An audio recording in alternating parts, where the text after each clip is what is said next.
Hey everyone, how many jobs have to be lost or destroyed before Canada's political or ruling class finally stops promoting this environmental alarmism approach? And it's not just the folks in the oil and gas industry in this country, and particularly in Saskatchewan and Alberta, who are suffering under this leftist environmentalist agenda. It is now even having a profound effect on what few jobs are left on the east coast of this country. And let's not forget about those BC forestry workers as well. Headline out of CBC News, Nova Scotia. Northern Pulp plans to shut down Nova Scotia Mill after Premier refuses to grant extension. McNeil announces $50 million transition fund to help forestry sector workers affected by mill closure. It's been reported by Michael Gorman, December 20th, 2019.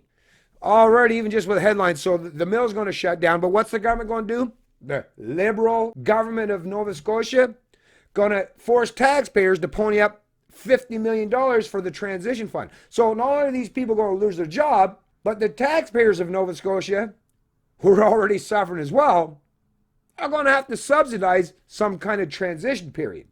That's a double negative, folks. Why the people of Nova Scotia chose to vote for the Liberals once again, well, once again, that's up in the air and open to interpretation. And I just can't help but think it has something to do with that large public sector in the have-not Atlantic provinces. After 3 days of public silence, Nova Scotia Premier Stephen McNeil delivered a decision that could define his time in office. His government won't amend the Boat Harbour Act, forcing the impending closure of Northern Pulp's effluent facility by the end of January.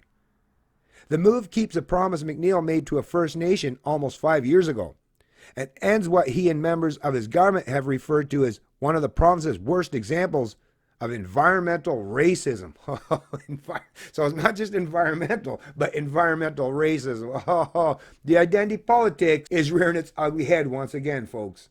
But it also forces the closure of Northern Pulp, the largest player in the province's forestry sector. Without being able to use Boat Harbour to treat its effluent, the Pictou County Mill is unable to operate and could kill as many as 2,700 forestry-related jobs. Wow. And then think about the spin-off effect of almost 3,000 decently paid workers in that province. Think about all the effect that's going to have as it permeates through the entire economy. Bad news. Bad news indeed. The company has had 5 years and any number of opportunities to get out of Boat Harbour, and at this point, we're nowhere close to that, he said Friday. That's not on us. That's the decision the company has made. McNeil announced a $50 million transition fund to help those in the forestry sector affected by the decision. The work will be managed by 3 government departments and the Nova Scotia Community College, and McNeil made a pledge to workers in the sector. We have not forgotten about you, and I've made it clear that the transition is a top priority.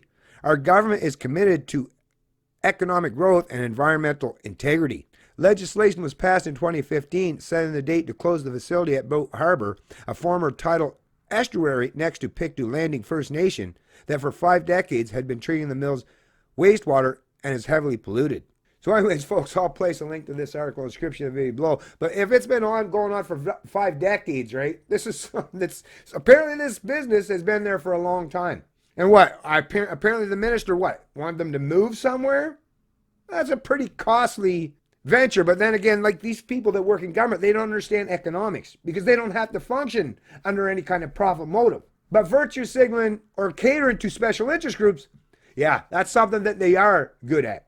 Why is it that they couldn't come up with some government regulation to make sure that this company cleaned up its act if that was the whole intent and purpose of the environmental initiative, right? Well, no, apparently not. No, it's, closed down. Well, I guess, yeah, that'll clean up the environment for sure. But it'll also be quite devastating for the thousands of workers who are now going to be unemployed and jobless. Bah humbug, says Mr. McNeil. It's Canadian Libertarian, and I love liberty.